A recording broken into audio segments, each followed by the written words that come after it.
ಅಭಿಮಾನಿಕ ಪ್ರೇಕ್ಷಕ ವರ್ಗಕ್ಕೆ ಹಾರ್ದಿಕವಾದಂಥ ಸ್ವಾಗತ ಹಾಗೂ ನಮನಗಳು. ನಾವು ಇವತ್ತಿನ ದಿನ 1, 2, 3 ಅಂತನ್ನುವ ಸಂಖ್ಯೆಯಲ್ಲಿ ನಾವು ವಿಚಾರವನ್ನು ತಿಳಿದುಕೊಳ್ಳೋಣ. 1 ಅಂತನ್ನೋದೇನಿದೆ, 1 ಅಂತನ್ನೋದು ಬಹಳ ವಿಚಿತ್ರವಾದದ್ದು. 1 ಅಂದರೆ ಒಬ್ಬನೇ ದೂರ ಹೋಗಬಾರದು, ಒಬ್ಬನೇ ವಿಚಾರವನ್ನು ಮಾಡಬಾರದು. ಯಾಕೆಂದರೆ ಒಬ್ಬರೇ ಹೋದರೆ ಕಳ್ಳತನ ಆಗ್ತದೆ. ನಾವು ಒಬ್ಬರೇ ಹೊಂಟಿದ್ರೆ ಕಳ್ಳತನ ಆಗ್ತದೆ. ಅಥವಾ ಯಾರಾದರೂ ಹೊಡಿತಾರೆ, ಯಾರಾದರೂ ಬಡಿತಾರೆ, ಸಾಕ್ಷಿ ಇರೋದಿಲ್ಲ. ಇವತ್ತು ಎಷ್ಟೋ ಕಡೆಗೆ ಒಬ್ಬನೇ ಹೊಂಟಿರ್ತಾನೆ, ಆಕ್ಸಿಡೆಂಟ್ ಆಗ್ತದೆ, ಅವನು ವಾಹನ ತೊಗೊಂಡು ಹೋಗ್ಬಿಟ್ಟಿರ್ತಾನೆ, ಅವನಿಗೆ ಇದೇ ವಾಹನ ಆಕ್ಸಿಡೆಂಟ್ ಮಾಡ್ತು ಅಂತಲಿಕ್ಕೆ ಪ್ರೂಫ್ ಏನೂ ಇರೋದಿಲ್ಲ. ಆದ್ದರಿಂದ ಒಬ್ಬನೇ ಹೋಗಬಾರದು ಮತ್ತು ಒಬ್ಬನೇ ವಿಚಾರ ಮಾಡಬಾರದು.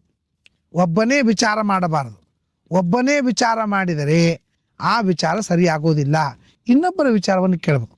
ನಾನು ಎಷ್ಟೇ ಬುದ್ಧಿವಂತ ಇದ್ದರೂ ಕೂಡ ನನ್ನ ವಿಚಾರನೇ. ನಮಗನಿಸಿದ್ದೆಲ್ಲ ಇನ್ನೊಬ್ರಿಗೆ ಅನಿಸ್ಬೇಕು ಅಂತಿಲ್ಲ, ಇನ್ನೊಬ್ರಿಗೆ ಅನಿಸ್ಬೇಕಾದದ್ದೆಲ್ಲ ನನಗನಿಸ್ಬೇಕು ಅಂತಿಲ್ಲ.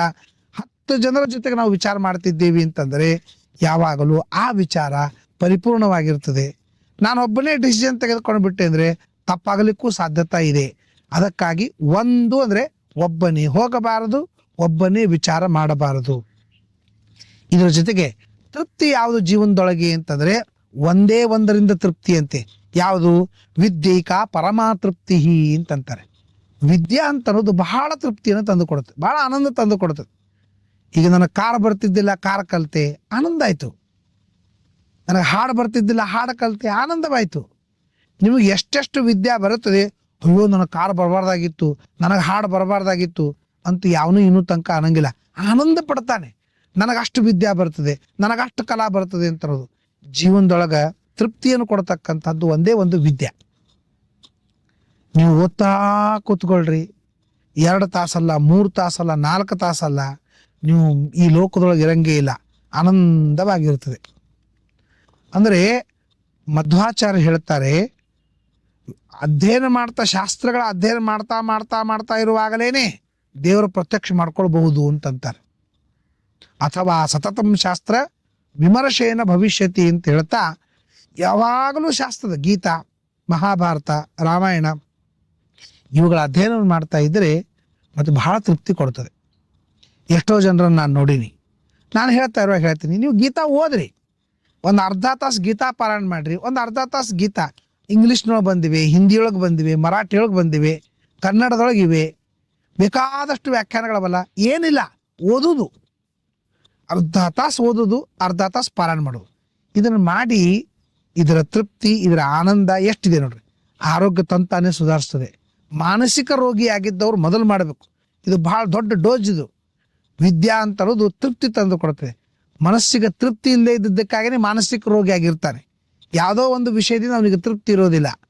ಕೆಲವರು ಹೆಂಡಂತಿ ಚಲೋ ಇರಂಗಿಲ್ಲ ಅಂತಲೇ ಗಂಡ ಮಾನಸಿಕ ಆಗಿರ್ತಾನೆ, ಗಂಡ ಸರಿ ಇಲ್ಲ ಅಂತಲಿಕ್ಕಾಗಿ ಹೆಂಡತಿ ಮಾನಸಿಕ ಆಗಿರ್ತಾಳೆ. ಅಥವಾ ಗಂಡ ಹೆಂಡತಿ ಇಬ್ಬರು ಕೂಡ ಮಕ್ಕಳು ಸರಿ ಇಲ್ಲ ಅಂತ ಅನ್ನೋದಕ್ಕಾಗಿ ಮಾನಸಿಕ ಆಗಿರ್ತಾರೆ. ಯಾವುದೋ ಒಂದು ಕಾರಣ ಇರ್ತದೆ ಮಾನಸಿಕ ಆಗಲಿಕ್ಕೆ, ಎಲ್ಲೋ ಒಂದು ಕಡೆ ಅತೃಪ್ತಿ ಇರ್ತದೆ ಮಾನಸಿಕ ಆಗಲಿಕ್ಕೆ. ಅದಕ್ಕೆ ಎಲ್ಲಾದರೂ ಒಂದು ಕಡೆ ತೃಪ್ತಿ ಇತ್ತು ಅಂತಂದರೆ ಮಾನಸಿಕ ರೋಗ ಪರಿಹಾರವಾಗ್ತದೆ ಅಂತಲಿಕ್ಕೆ ವಿದ್ಯೈಕ ಪರಮಾತೃಪ್ತಿ ಅಂತಂತಾರೆ. ಜೀವನದೊಳಗೆ ಊಟದಿಂದ ತೃಪ್ತಿ ಇಲ್ಲ ಅಂಥೇಳಿ ಆಹಾರ ಅಂತರ ಶಬ್ದಕ್ಕೆ ಗುರೋಹ ವಿದ್ಯಾರ್ಹತಿರಿಯಾತು ಸಹ ಆಹಾರ ಉದಾರತ. ಗುರುಗಳಿಂದ ಬರುವ ವಿದ್ಯೆಗೆ ಆಹಾರ ಅಂತಂತಾರೆ. ಊಟಕ್ಕೆ ಬಂದೇವು ನಾವು, ಆಟ ಪಾಠವ ಬಿಟ್ಟು ಅಡಿಗೆ ಮಾಡಮ್ಮ, ಊಟಕ್ಕೆ ಬಂದೇವು ನಾವು. ಊಟ ಅಂದರೆ ವಿದ್ಯಾ. ಊಟದಿಂದ ತಾತ್ಕಾಲಿಕವಾಗಿ ತೃಪ್ತಿ ಆಗ್ತದೆ, ಆದರೆ ವಿದ್ಯೆಯಿಂದ ಮಾತ್ರ ತಾತ್ಕಾಲಿಕವಲ್ಲ, ಶಾಶ್ವತವಾಗಿ ತೃಪ್ತಿ ಆಗ್ತದೆ. ಯಾಕೆ? ಅನ್ನ ಈಗ ನಾವು ಊಟ ಮಾಡಿದೇವೆ ಅಂದ್ರೆ 3 ತಾಸು ಅಥವಾ 4 ತಾಸು ಮಾತ್ರ ಹೊಟ್ಟೆಗಿರ್ತದೆ, ಆಮೇಲೆ ಆ ಅನ್ನ ಹೊರಟು ಹೋಗ್ತದೆ. ಆದರೆ ಇವತ್ತು ಸಂಪಾದನೆ ಮಾಡಿದಂಥ ವಿದ್ಯಾ ಮಾತ್ರ ಸಾಯೋ ತನಕ ನಮ್ಮಲ್ಲಿರ್ತದೆ. ಆದ್ದರಿಂದ ಊಟ, ಆ ಅನ್ನ ನಮ್ಮ ಹೊಟ್ಟೆಯೊಳಗೆ ಎಲ್ಲಿ ತನಕ ಇರ್ತದೋ ಅಲ್ಲಿ ತನಕ ಮಾತ್ರ ಅದರಿಂದ ತೃಪ್ತಿ ಇರ್ತದೆ. ಆ ಅನ್ನ ಹೊಟ್ಟೆಗಿಂದ ಕರಗೋಯ್ತು ಅಂತಂದರೆ ತೃಪ್ತಿಯು ಮುಗಿದು ಬಿಡ್ತು. ಆದರೆ ವಿದ್ಯಾ ಕರಗುವುದಲ್ಲ. ನ ಚೌರ್ಯಹಾರ್ಯಂ ನ ಚ ರಾಜಹಾರ್ಯಂ ನ ಭ್ರಾತೃಭಾಜ್ಯಂ ನ ಚ ಭಾರಕಾರಿ ವ್ಯಯೇ ಕೃತೆ ವರ್ಧತಯೇವ ನಿತ್ಯಂ ವಿದ್ಯಾಧನಂ ಸರ್ವಧನ ಪ್ರಧಾನಂ. ಇದು ಇಷ್ಟು ವಿಚಿತ್ರವಾದಂಥ ಧನ ಅಲ್ಲ ವಿದ್ಯಾ ಅಂತ ಅನ್ನೋದು. ನಚೌರ್ಯ ಹಾರ್ಯಂ, ಕಳ್ಳರು ಕಸ್ಕೊಂಡು ಹೋಗೋದಲ್ಲ. ನಚ ರಾಜಹಾರ್ಯಂ, ಇದಕ್ಕೆ ಟ್ಯಾಕ್ಸ್ ಹಾಕುವುದಲ್ಲ. ನ ಭ್ರಾತೃಭಾಜ್ಯಂ, ಅಣ್ಣ ತಮ್ಮದ ಹಂಚ್ಕೊಂಡು ಹೋಗುವಂಥದ್ದಲ್ಲ. ನಚ ಭಾರಕಾರಿ, ಮನ್ಯಾಗ ದುಡ್ಡಿದ್ರೆ ಎಷ್ಟು ಟೆನ್ಷನ್ ಇತ್ತು ಅಷ್ಟು ಟೆನ್ಷನ್ ಅಲ್ಲ. ಆದರೆ ವ್ಯಯ ಕೃತೆ ವರ್ಧತೆ ಏವ ನಿತ್ಯಂ, ಆ ಧನ ವ್ಯಯ ಮಾಡಿದ್ರೆ ಹೋಗ್ಬಿಡ್ತದೆ. ಅದು ವಿದ್ಯಾ ಅಂತರೋ ಧನ ಎಷ್ಟು ವ್ಯಯ ಮಾಡ್ತೀವಿ ಅಷ್ಟು ಬೆಳೀತದೆ. ನಾವು ಎಷ್ಟು ಜನರಿಗೆ ವಿದ್ಯಾ ಕೊಡ್ತೀವಿ ಅಷ್ಟು ನಮ್ದು ಕ್ಲಿಯರ್ ಆಗ್ತದೆ, ಇನ್ನೂ ಆಳವಾಗಿ ವಿದ್ಯಾ ನಮ್ಮಲ್ಲಿ ಬರ್ತದೆ. ಅದಕ್ಕಾಗಿ ವಿದ್ಯಾಧನಂ ಸರ್ವಧನ ಪ್ರಧಾನಂ ಅಂತ ಹೇಳ್ತಾರೆ. ಆ ವಿದ್ಯೆಯಿಂದ ತೃಪ್ತಿಯನ್ನು ನಾವು ಪಡಿಬೇಕು. ವಿದ್ಯೆಯಿಂದ ತೃಪ್ತಿ ಪಡೆದರೆ ಅದಕ್ಕಿಂತಲೂ ದೊಡ್ಡದಾದಂಥ ತೃಪ್ತಿ ಇಲ್ಲ. ಇದು ಒಂದು ಅಂತ. ಅದ್ರ ಜೊತೆಗೇನು, ಹೆಂಡತಿ ಒಬ್ಬಕ್ಕಿನೇ ಇರಬೇಕು. ಯಾಕೆ ಅಂತಂದರೆ ಇಬ್ಬರ ಹೆಂಡಂದ್ರಿದ್ದರೆ ಪರಿಸ್ಥಿತಿ ಕೆಟ್ಟದಾಗ್ತದೆ. ಒಬ್ಬಕ್ಕಿನೇ ಇದ್ದಿದ್ರಿಂದಲೇ ಇಂಥ ಪರಿಸ್ಥಿತಿ ಆಗಿದೆ. ಅದಕ್ಕೇನು ಹೇಳ್ತಾರೆ, ಬಿದ್ದಿ ಕಾಲ ಸಂಸಾರ ಬಲ್ಲು ಕೊಟ್ಟಿ ಅದರಲ್ಲಿ ಬಿದ್ದಿ ಕಾಲ ಕಟ್ಟಿ ಅಂತ ಹೇಳಿದ್ದಾರೆ. ಅದಕ್ಕೆ ಹೆಂಡತಿ ಅಂತ ಶಬ್ದಕ್ಕೇನು, ಅತಿಯಾದ ಹೆಂಡವನ್ನು ಕುಡಿದಾಗ ಯಾವ ಪರಿಸ್ಥಿತಿ ಇರ್ತದೋ ಅದನ್ನು ಮದುವೆ ಆದಾಗ ಇರ್ತದೆ ಅಂತ. ಅದಕ್ಕೆ ಅತಿಯಾದ ಹೆಂಡತಿ ಅಂತನೂ ಹೇಳ್ಬೋದು. ಅಂದರೆ ಹೆಂಡತಿ ಅಂತನೋ ವಸ್ತು ಒಂದೇ ಸಾಕು. ಒಂದರಿಂದಲೇ ನೀ ಹಣ್ಣಾಗಿ ಸಂಭಾಳಿಸ್ಲಿಕ್ಕಾಗೋದಿಲ್ಲ. ಅಂಥದ್ದು ಇಬ್ಬರು ಹೆಂಡಂದ್ರಿದ್ರು, ಭಾಳ ಹೆಂಡಂದ್ರಿದ್ರು ಬಹಳ ಕಷ್ಟ ಆಗ್ತದೆ. ಮಹಾಭಾರತದೊಳಗೆ ಸಾಕಷ್ಟು ಕಡೆಗೆ ಜೀವನಿಗೆ ಉಪದೇಶವನ್ನು ಮಾಡ್ತಾರೆ. ಬಹುಪತ್ನ್ಯ ಇವ ಅಂತಂತಾರೆ. ಅನೇಕ ಹೆಂಡಂದರನ್ನು ಕಟ್ಟಿಕೊಂಡಂಥ ವ್ಯಕ್ತಿಗೆ ಎಷ್ಟು ಕಷ್ಟ ಆಗ್ತದೆ. ಅಜ ಅಂತಿದ್ದ, ಆ ಅಜನ ಹೆಂಡತಿ ಇಂದುಮತಿ ಅಂತ ಒಬ್ಬಕಿನ ಹೆಂಡ್ತಿದ್ಲು. ಆ ಇಂದುಮತಿ ಹಾದಿಯೊಳಗೆ ಹೊಂಟಾಗ ಮ್ಯಾಲ ಒಂದು ಹೂವಿನ ಹಾರ ಬಿತ್ತು. ಆಕಿ ಸತ್ತು ಕೂಡ ಅಳ್ಳಿಕ್ಕೆ ಶುರು ಮಾಡ್ದ, ಎಲ್ಲ ಮಾಡ್ದ. ಆ ಅಜನ ಮಗ ದಶರಥ ರಾಜ ವಿಚಾರ ಮಾಡ್ದ, ಒಬ್ಬಕ್ಕಿ ಹೆಂಡತಿ ಇದ್ರೆ ಆಕಿನ ಕಳ್ಕೊಂಡ್ರೆ ಹಿಂಗೆಲ್ಲ ಅಳಬೇಕಾಗ್ತದೆ. ಅದಕ್ಕೆ ಭಾಳ ಮಂದಿ ಹೆಂಡಂದ್ರಿದ್ರೆ ಏನಾಗ್ತದೆ, ಒಂದು ಹೋದ್ರು ಇನ್ನು 2 ಎಕ್ಸ್ಟ್ರಾ ಇರ್ತಾವ ಅಂತ ಅನ್ನೋದಕ್ಕಾಗಿ 3 ಮಂದಿ ಹೆಂಡಂದ್ರು ಮಾಡ್ಕೊಂಡ್ರೆ ಹೆಂಗಿರ್ತದೆ ಅಂಥೇಳಿ ಅಪ್ಪನ ಅವಸ್ಥಾ ನೋಡ್ಕೊಂಡು ಮಗ 3 ಹೆಂಡತಿ ಮಾಡ್ಕೊಂಡ ದಶರಥ ರಾಜ. 3 ಹೆಂಡಂದ್ರೆ ಮಾಡ್ಕೊಂಡಿದ್ರ ಪರಿಸ್ಥಿತಿ ನಿಮ್ಗೆ ರಾಮಾಯಣ ಗೊತ್ತದೆ. ರಾಮಾಯಣ ಸೃಷ್ಟಿ ಆದದ್ದೇ 3 ಹೆಂಡಂದ್ರೆ ಇದ್ದಿದ್ದಕ್ಕೆ ಎಲ್ಲ ಆಯಿತು. 3 ಹೆಂಡಂದ್ರೆ ಆದದ್ದಕ್ಕೆ ಏನಾಯಿತು, ಕೈ ಬಂದ್ಲು, ಎಲ್ಲ ಆಯಿತು. ವರ ಕೇಳ್ಕೊಂಡ್ಲು, ರಾಮನ್ನ ಅಣಕಟ್ಟಿದ್ಲು. 4 ದಿವಸಕ್ಕೆ ದಶರಥ ರಾಜ ಸತ್ತು ಹೋಗ್ಬಿಟ್ಟ. ದೊಡ್ಡ ರಾಜ್ಯ ಅಂತಾಯ್ತು. ರಾಮಚಂದ್ರ ನೋಡ್ದ, ಇವು ಭಾಳ ಮಂದಿ ಹೆಂಡಂದ್ರೆ ಇದ್ರೆ ಕರೆಕ್ಟ್ ಆಗ್ತದೆ ಅಂತೇಳಿ ಮತ್ತಿರೀಗ ಒಂದೇ ಹೆಂಡತಿ ಇದ್ರೆ ಸಾಕು ಅಂತೇಳಿ ಸೀತಾದೇವಿ ಒಬ್ಬಕ್ಕಿನ ಇಟ್ಕೊಂಡು ಏಕಪತ್ನಿ ವ್ರತಸ್ಥನಾದ. ಅದನ್ನ ಜೀವನದೊಳಗೆ ಭಾಳ ಮಂದಿ ಹೆಂಡಂದ್ರನ್ನ ಇಟ್ಕೋಬಾರ್ದು, ಒಬ್ಬಕ್ಕಿನೇ ಇರಬೇಕು, ಒಂದೇ ಮನಸ್ಸನ್ನು ಆಳಬೇಕು. ನಮ್ಮ ಪ್ರೀತಿಯನ್ನು ಕೊಟ್ಟರೆ ಒಬ್ಬಳಿಗೆ ಮಾತ್ರ ಪ್ರೀತಿಯನ್ನು ಕೊಡಿ. 10 ಜನರಿಗೆ ಪ್ರೀತಿ ಹಂಚಲಿಕ್ಕೆ ಹೋಗಬೇಡ್ರಿ, ಪ್ರೀತಿ ಕಡಿಮೆ ಆಗ್ತದೆ. ಯಾಕೆಂದರೆ ಹೆಂಡತಿ ಅಂತನ್ನುವಳು ಸಾಯೋವರೆಗೂ ನಮ್ಮ ಜೊತೆಗೆ ಇರ್ತಕ್ಕಂಥವಳು.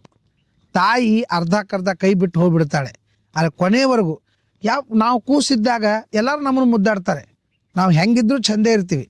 ತರುಣ ಆದಾಗ ತಾರುಣ್ಯವೇ ಇರ್ತದೆ, ಎಲ್ಲರೂ ನಮ್ಮನ್ನು ಪ್ರೀತಿಸ್ತಾರೆ.